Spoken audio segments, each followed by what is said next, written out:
नारद जी प्रश्न करते हैं कि जो भगवान के अवतार है, मतलब स्वयं भागवत है, उनको भागवत लिखने की क्या आवश्यकता पड़ी, जरा बताने की कृपा करें। और यही से सूत जी बताते हैं, देखो भागवत जी की कथा 3 दिन आपको बहुत समझनी पड़ेगी, क्योंकि पल पल में प्रश्न है और पल पल में उत्तर है। कहीं सुखदेव परीक्षित प्रश्न कर रहे हैं, कहीं सौनक प्रश्न कर रहे हैं, कहीं विदुर जी प्रश्न कर रहे हैं, अभी आगे आप सुनेंगे। तो बताते हैं कि वेदव्यास जी महाराज पाराशर जी के यहाँ पुत्र के रूप में वेदव्यास जी आते हैं। जन्म हुआ, ये भी अपने पुत्र सुखदेव की तरह ही वन की ओर चले। और तब इनकी माँ ने कहा, जब एक माँ किसी पुत्र को जन्म देती है तो उसकी बड़ी आशाएं लग जाती हैं, और तुम ऐसे जा रहे हो, मुझे तुम्हारी आवश्यकता पड़ेगी तो मैं तुमको कहाँ खोजूंगी। तो व्यास जी ने कहा, माँ मैं अभी जा रहा हूँ, जिस पल तुम मुझे याद करोगी मैं तुम्हारे समक्ष प्रकट हो जाऊंगा। व्यास जी गए और बद्रीनाथ धाम में सम्याप्रास नाम का अपना एक आश्रम बनाते हैं। वहां जाकर के एक दिन ध्यान में बैठे। आगे जो कली आ रहा है, इसकी स्थितियों को देख करके श्री वेदव्यास जी महाराज ने जो एक वेद था उसको 4 भागों में विभाजित कर दिया। ऋग्वेद, सामवेद, अथर्ववेद और, थोड़ा जोर से बोलिए हमें याद नहीं है, यजुर्वेद, 4 भागों में विभाजित कर दिया। 17 पुराणों की रचना कर दी और महाभारत की रचना कर दी। लेकिन इतना कुछ कर लेने के बाद भी वेदव्यास जी के हृदय में कहीं कोई शांति नहीं हुई। वेदव्यास जी को लगा कि कहीं ये सब करने में मुझसे कोई भूल तो नहीं हो गई, मुझसे कोई गलती तो नहीं हो गई। अब व्यास जी को अपनी कोई भूल स्मृति में याद नहीं आ रही है, कोई भान नहीं हो रहा है। अब व्यास जी अपने आश्रम में बैठे हैं और कहते हैं, परमात्मा कुछ ऐसी कृपा करो कि कोई आए और मुझे मेरी भूल का भान करा दे। कभी कभी ऐसा होता है कि हम अपने जीवन में करते तो बहुत कुछ है और बहुत अच्छा सोच करके करते हैं, लेकिन उस अच्छाई में जो कुछ बुराई छिपी हुई है वो हमें पता नहीं चलती है। और उस बुराई को बताने के लिए कोई एक सद्गुरु होना अत्यंत आवश्यक है। और उसी समय वेदव्यास जी के यहाँ श्री नारद का आगमन होता है। नारद आए और जब वेदव्यास जी को दुखी देखे तो पूछने लगे। अब वेदव्यास जी ने अपने मन की पूरी खिन्नता बता दी और कहा, हे नारद आप आए हैं, शायद परमात्मा ने ही आपको भेजा है, तो जरा कृपा करके यदि मुझसे कोई भूल हुई हो, कहीं कोई चूक हुई हो तो बताएं ना, मैं उसको सुधारने का प्रयास करूंगा। अब नारद जी ने कहा, व्यास जी आप तो 24 अवतारों में से स्वयं एक हैं, मैं आपको क्या बताऊं, परंतु तो भी यदि आप पूछते हैं तो सुनो। यथा धर्मादयश्चार्था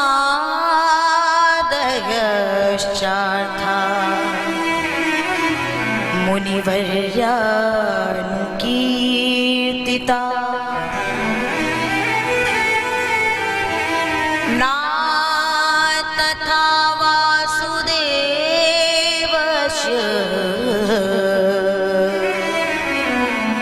महिमा अनुवर्णिता। आपने जितना कुछ लिखा है ना, इसमें ज्ञान की तो खूब चर्चा की, खूब वेद वेदांत सबकी चर्चा की, लेकिन कहीं आपने ऐसी प्रेम की, भगवान की लीलाओं की, भक्ति की चर्चा नहीं की, जिसको कहकर, जिसको गाकर मनुष्यों के हृदय में, जीवों के हृदय में भगवत भक्ति जागे, भगवान के दर्शन करने की एक जिज्ञासा जागे। और देखो तो जरा आज ये कथा क्या बता रही है कि ज्ञान बहुत है लेकिन भक्ति यदि नहीं है तो वो ज्ञान अपंग है। तथा वासुदेवस्य ना, तथा वासुदेवस्य, उस वासुदेव भगवान की महिमा का कहीं आपने वर्णन नहीं किया। वेदव्यास जी रो पड़े। तो नारद अब मैं क्या करूं? बोले एक बार मेरे कहने से आपने 17 के पुराण रचे हैं ना, एक और पुराण की रचना कर दो। अब व्यास जी ने कहा जब 17 के रचे थे तो अवस्था कुछ और थी, समय कुछ और था, अब वो समय नहीं रहा है, अब इतना परिश्रम नहीं हो पाएगा, नहीं लिख पाऊंगा। आज नारद जी ने कहा सुनो ना, संतों के चरणों का आश्रय लो, भगवान अपने आप कृपा कर देंगे।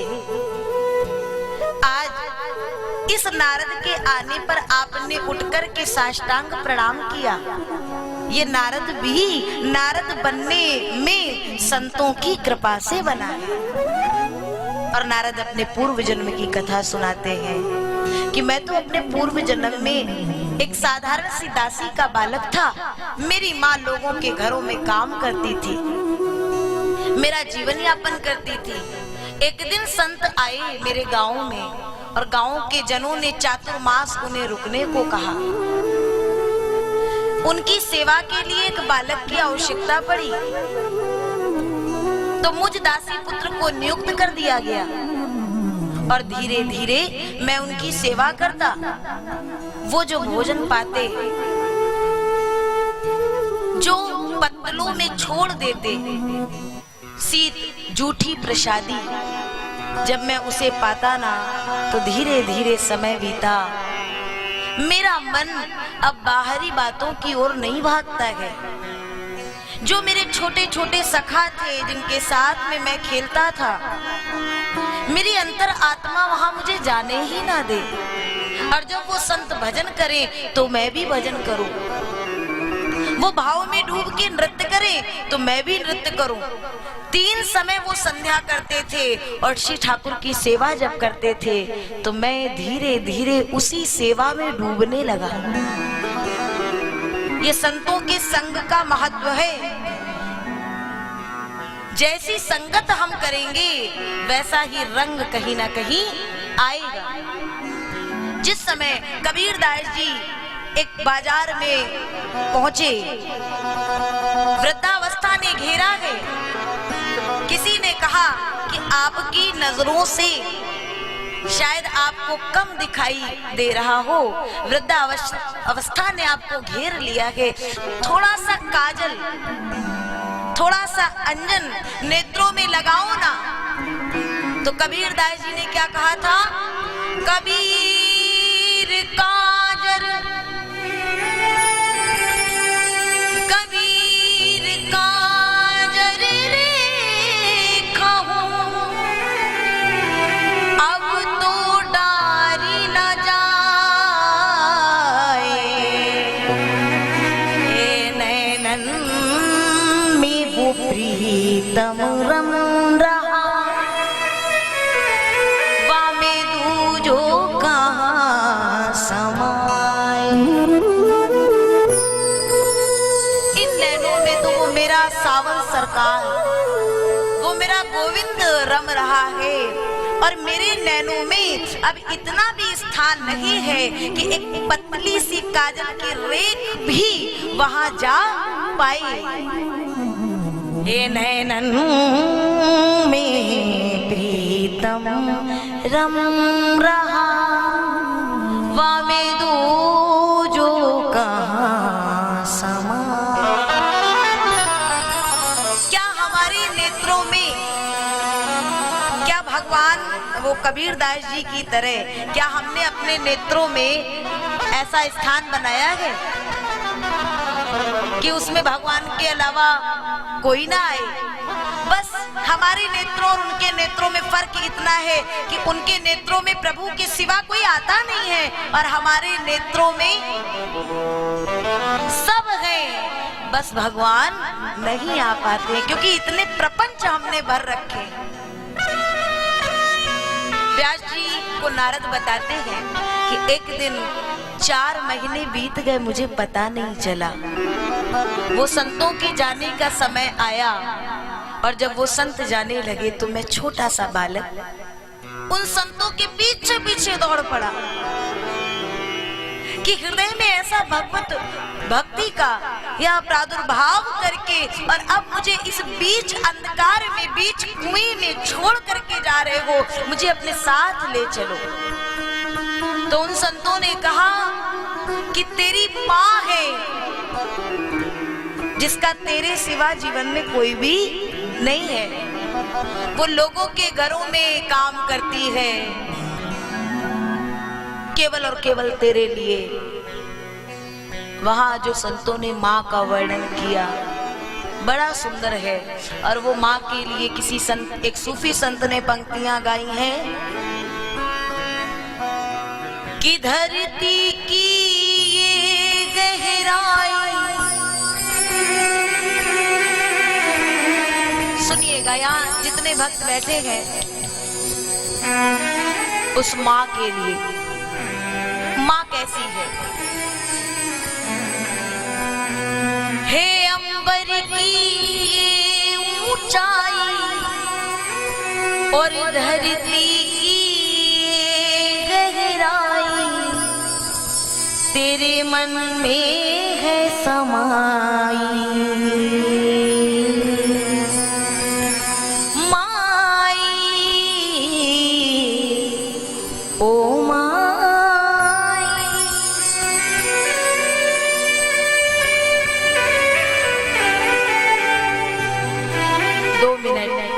बहुत भाव से सुनिएगा, कोई भी बीच से इधर उधर अब ना उठे ना इधर उधर ध्यान दें।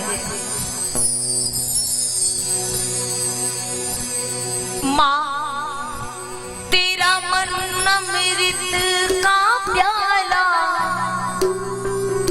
यही काबा यही शिवाला, तेरी ममता जीवन दाई।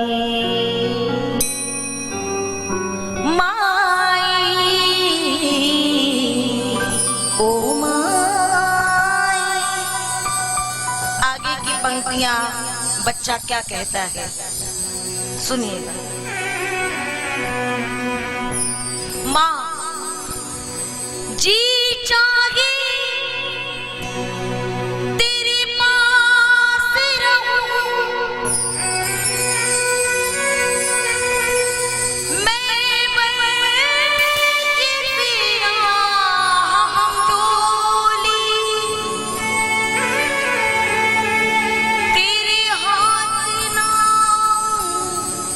छिप जाऊं मैं यूं खेलूं आँख मिचोली। ए माँ, जब मैं बड़ा हो गया तो अब वो बचपन की वो कहानियां अब सुनने को नहीं मिलती हैं।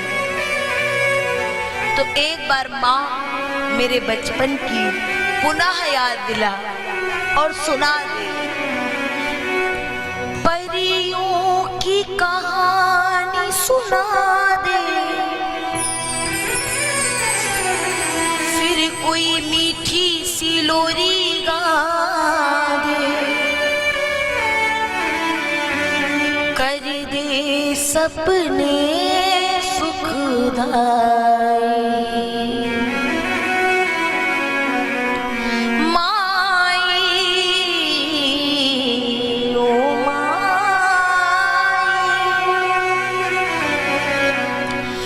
बच्चा बड़ा हो गया, माँ दूर हो गई, माँ पास नहीं है।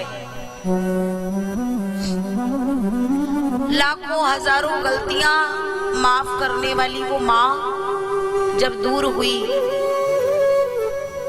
और यहाँ तो एक गलती हो जाती है तो ये संसार ताने देने को तैयार हो जाता है। तब उस बच्चे को माँ की याद आती है। फिर बालक कहता है माँ से, संसार के ताने बाने से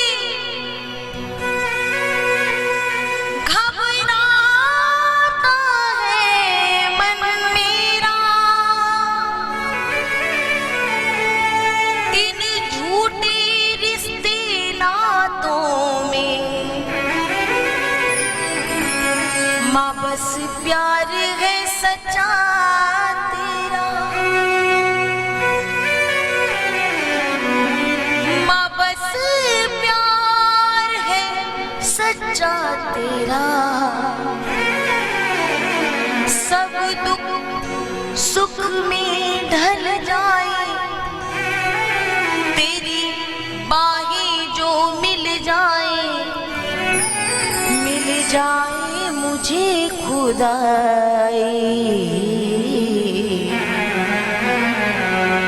माई।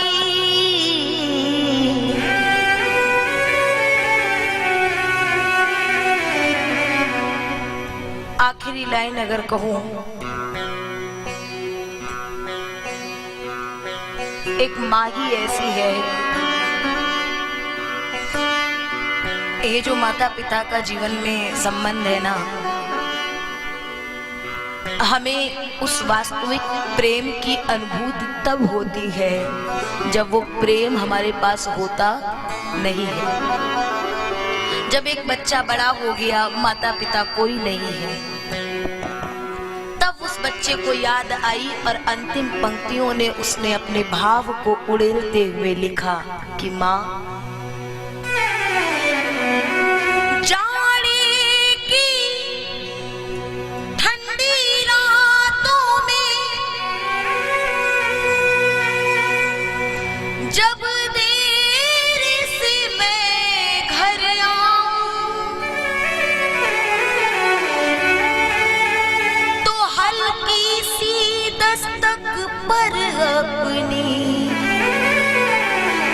तुझे जागता हुआ मैं पाऊं।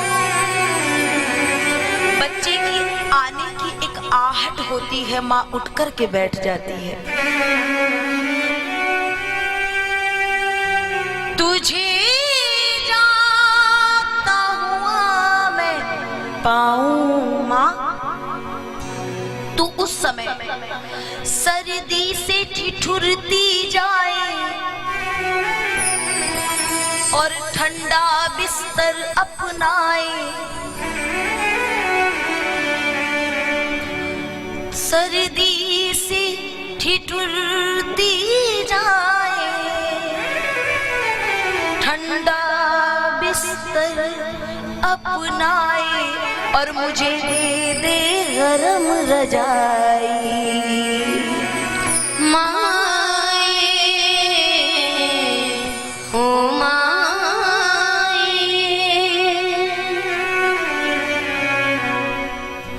पंक्तियां तो बहुत हैं, लेकिन अधिक ना कहते हुए बस एक वो शब्द, फिर कोई शरारत हो मुझसे, एक कोई शरारत हो और तू थोड़ी सी नाराज हो ना माँ,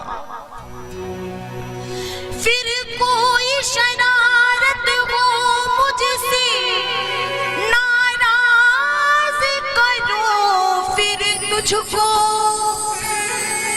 फिर गाली पे थप्पी मार के तू और सीने से लगा ले मुझको,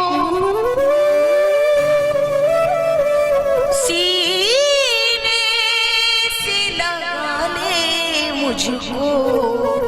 माँ बचपन की प्यास बुझा दे, और आज एक बार फिर से माँ अपने हाथों से खिला दे वो पल्लू में बंधी मिठाई। माई ओ माई।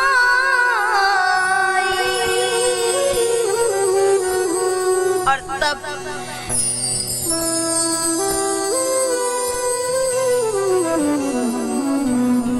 यूं ही कोई किसी पर सैदा नहीं होता, लहू का रंग एक है अलहदा नहीं होता, गर जन्म देने से डर जाती हम सबकी माँ, तो दुनिया में बेधड़क फिर कोई बच्चा पैदा नहीं होता। इसलिए संतों ने आज नारद को कहा, पुत्र अभी तेरी माँ है ना, इसकी सेवा कर। आज नारद चिक्कार मार के वो दासी पुत्र, वो बालक रो पड़ा कि एक तरफ परमात्मा है और एक तरफ माँ है, मैं किसकी ओर जाऊं? हे गोविंद, मैं तुम तक आना चाहता हूं, मेरे मार्ग में कोई व्यवधान आए तो उसे तुम देखो। और क्या हुआ? संत गए, और एक दिन माँ गई है गौ दूहने के लिए, सर्प के काटने से मृत्यु हो गई। अब वो दासी पुत्र बालक ओम नमो भगवते वासुदेवाय जो संतों ने मंत्र दिया है, उसी को जपता जपता घर से निकला और कहीं मार्ग में गया और एक वृक्ष की छाया में बैठा और भजन करने लगा। उस छोटे से बालक का ध्यान लग गया और ध्यान में एक दिव्य ज्योत, दिव्य तेज प्रकाश आया तो वो बालक छटपटा करके नेत्र खोल दिया और ज्यों ही नेत्र खोले सामने अंधकार और तब होश आया कि मेरे परमात्मा ध्यान में मुझे दर्शन देने आ रहे थे और मैंने तुरंत 2 पल में छटपटा के नेत्र खोल दिए। और यहीं से समझिए कि संसार में लोग कहते ना भगवान नहीं दिखता,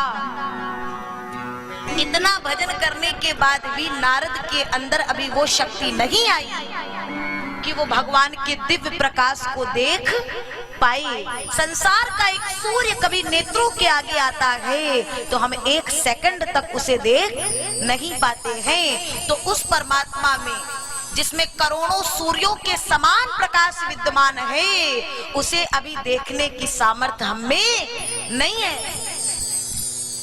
और तब वो बालक छटपटा करके, तड़प करके, विकल हो करके दौड़ा, प्रभु 1 पल के लिए आ जाओ ना, मैं आपको देखना चाहता हूँ। आकाशवाणी हुई कि अभी तुझ में सूक्ष्म वासना है, मेरा और भजन कर और कीर्तन कर और तब तुझे मेरा दर्शन होगा। तब उस बालक ने खूब भजन किया और फिर जब उस देह को त्यागा तो जन्म इस धरती पे नहीं हुआ, ब्रह्मा के मानस पुत्रों में से वो एक हुआ, नाम हुआ नारद। और तब से नारायण ने मुझे व्यास जी ये करताल दे दी और ये वीणा दे दी है। तब से मैं ब्रह्मांड में घूमता हूँ और जो कोई भगवत भक्त मिल जाता है उसे भगवत धाम तक ले जाने का काम करता हूँ। तो जब संतों की कृपा से मैं नारद ऐसा बन गया तो आप एक पुराण की रचना क्यों नहीं कर सकते। मैंने अपने पिता से, ब्रह्मा जी से जो चतुर्थ श्लोकी भागवत सुनी थी, वो 4 श्लोक मैं आपको देता हूँ। अहमे वासुमे वाग्रे, यह 4 श्लोक जो दिए और नारद गए। वेद व्यास ने अपने आश्रम में मन को अंतर्मुख किया और उस अंतर मन में लड्डू गोपाल का वह स्वरूप देखा और स्वरूप का दर्शन करके 4 श्लोकों के आधार पर ये जो भागवत आप सुन रहे हैं, कितने श्लोक हैं इसमें? 18,000 श्लोकों से परिपूर्ण श्रीमद् भागवत पुराण हमारे सामने ला दी। और भगवान से यही कहा कि ये पुराण मैंने रच तो दिया है, अब आपसे एक ही प्रार्थना है कि बस इसको आगे बढ़ा देना, जन जन तक ये पहुंच जाए। और वो तभी होगा जब ये कलाई हम आपको थमा देंगे।